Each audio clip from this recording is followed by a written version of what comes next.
Il était une fois un jeune extraterrestre qui s'appelait Marvin.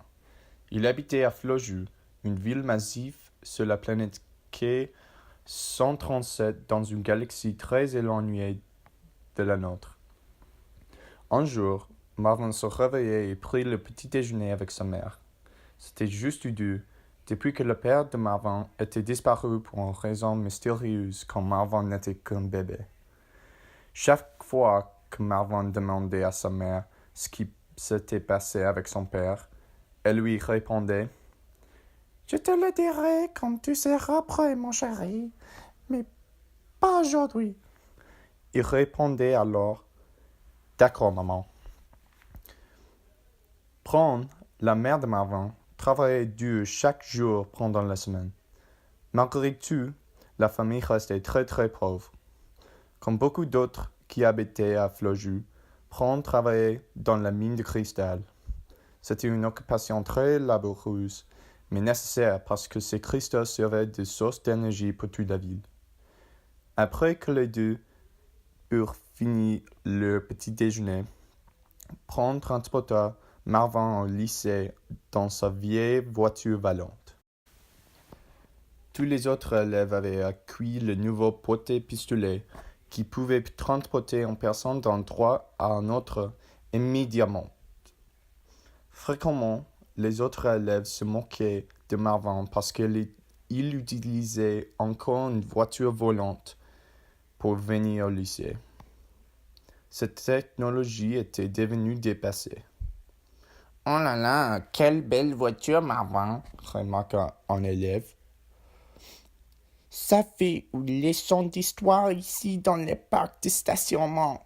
Un artefact de l'Antiquité, » se moqua une autre. Mais ces remarques ne l'énervaient jamais parce qu'il aimait sa mère et les sacrifices qu'elle faisait toujours pour lui. Après les attaques verbales, Marvin rencontra ses deux meilleurs amis, Neytiri et Spock, dans les couloirs.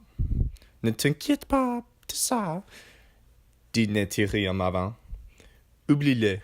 Allons au cours, renchérit Spock.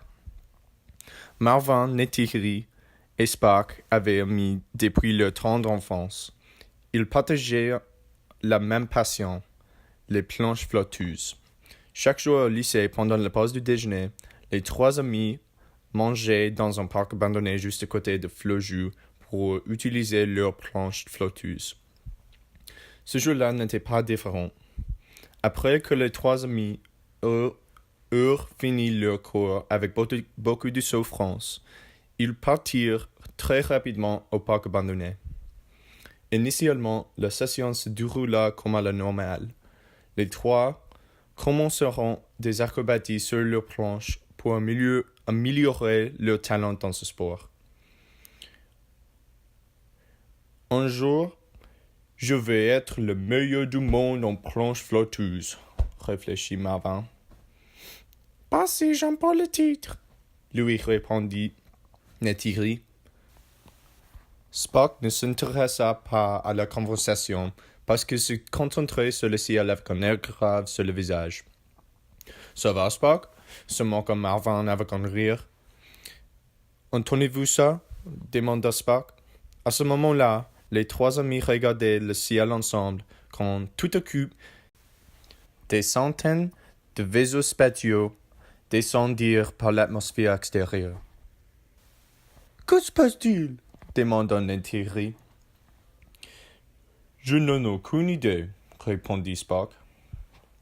Telle une réponse à la question de Neytiri, une voix très forte remplit le ciel que toute la ville entendit. « Bonjour, Floju, c'est moi, votre pire cauchemar, Zork. Je vous rends visite aujourd'hui pour une chose et une chose seulement. Vous avez 3 heures pour collecter le reste de vos cristaux précieux et me les apporter. Pour les personnes qui ne conforment pas à mes demandes, immédiatement, vous n'inquiétez pas, j'ai une autre façon de vous rendre conforme qui consiste en mes guerrières. À vous de décider, dit le méchant Zork. À ce moment, tous les vaisseaux spatiaux descendirent au-dessus de tous les bâtiments dans la ville. Chaque vaisseau spatial produisit une lumière brillante. Ensemble, ces lumières couvrirent toute la ville. Par quelque coïncidence, les lumières ne touchaient pas le parc abandonné à côté de la ville où les trois amis se cachèrent. Malheureusement, un vaisseau spatial s'approchait du refuge des trois amis. « Qu'est-ce qu'on fait ?» demanda Neytiri. « Nous sommes sûrement finis, » répondit Spock. Les trois se préparaient pour le pire quand le vaisseau spatial atterrit en face d'eux. La porte s'ouvrit et une personne commença à se rapprocher des adolescents. Les amis ne pouvaient pas parler parce qu'ils tremblaient de peur. « Marvin, » dit la personne mystérieuse. « Oui, » répondit Marvin. « Je suis Mac, ton père, Marvin, » annonça Mac. « Impossible, monsieur. Mon père est disparu quand je n'étais qu'un bébé, » rétorqua Marvin. « Exactement, Marvin. Je suis tombé amoureux de ta mère le moment que je l'ai vue. Mais elle est tombée très malade juste après ta naissance. Je ne pouvais pas trouver de travail parce que les temps économiques étaient durs. On n'avait pas mangé pendant plusieurs jours, alors j'ai volé un cristal de la mine pour le vendre contre de la nourriture. La police m'a attrapé avec le cristal et la mère m'a condamné à l'exil. J'étais forcé d'aller sur la planète K-138 toute seule, de vous quitter, toi et ta mère.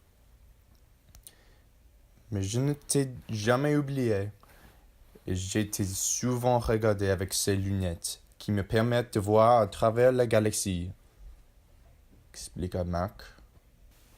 Pourquoi est-ce que tu reviens maintenant? Demanda Marvin. Parce que vous êtes en grave danger.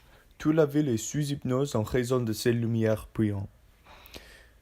Nous avons besoin de détruire la source principale en utilisant vos pistolets protés. Autrement, Zork va détruire tout le monde avec ses cristaux, dit Mac. Je suppose que nous n'avons pas le choix, conclut Marvin. Alors, Neytiri pointa son pistolet vers le plus grand vaisseau spatial, qui était la source de l'ultimatum. Elle appuya sur la gâchette et les 4 héros marchèrent dans la portée qui apparut en face d'eux. Ils furent transportés dans le vaisseau spatial où ils virent Zork devant les commandes de vol. À côté de lui, il y avait une boîte qui semblait être la source principale de l'hypnose. Les 4 héros se cachèrent devant un mur pour élaborer leur plan. Marvin, tu le distrais pendant que je détruis la boîte. Neytiri et Spock, préparez-vous à utiliser vos pistolets pour faire une évasion rapide, dit Mac. Marvin courut de l'autre côté du vaisseau spatial et il a jeté un rocher à la tête de Zork. Il devint furieux après que le rocher l'eut frappé. Mac commença à marcher en direction de la boîte pendant que Zork était distrait. « Comment est-ce que tu es monté à bord ?» demanda Zork. « Clairement, tu as un problème de sécurité, » dit Marvin.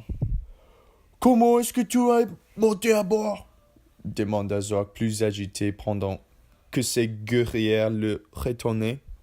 « Si tu dois vraiment le savoir, c'était un pistolet proté. Et j'ai quelque chose à te dire, répondit Marvin. Qu'est-ce que tu veux? Demanda Zork.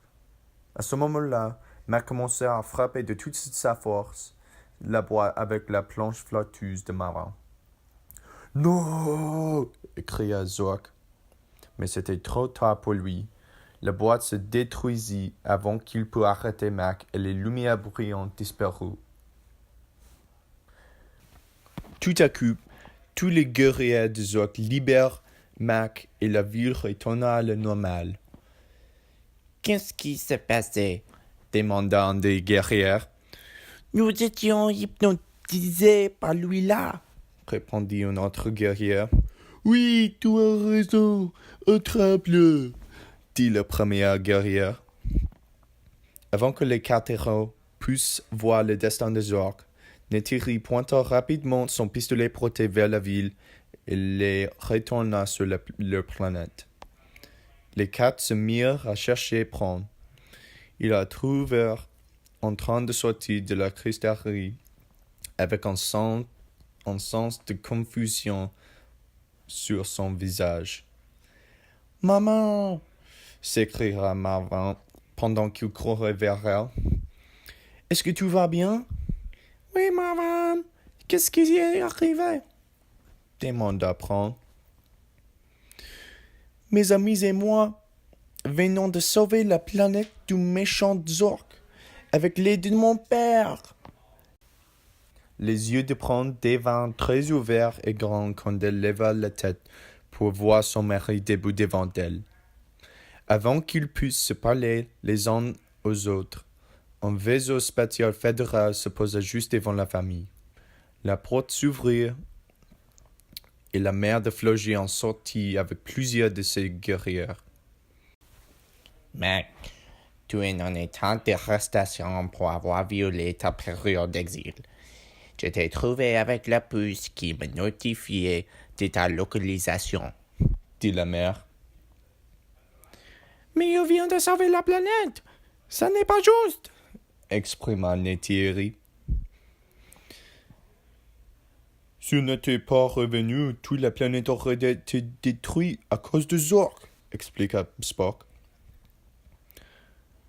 La mère jeta un coup d'œil à Mac et lui demanda si ses remarques étaient vraies. Oui, c'est vrai. Je suis revenu pour sauver ma famille, affirma Mac. Dans ce cas, tu peux retourner chez toi ici sur quai 137, répondit la mère, et la famille vécut heureuse pour toujours. Moralité. La morale de ce conte de fées est que l'amour inconditionnel a plus de puissance que tout au monde. La famille est plus importante que l'argent ou les oppresseurs. Il n'y a rien qui peut changer l'amour entre les membres d'une famille. Il est très important pour les parents de s'occuper de leurs enfants pour établir avec eux les relations les plus gratifiantes.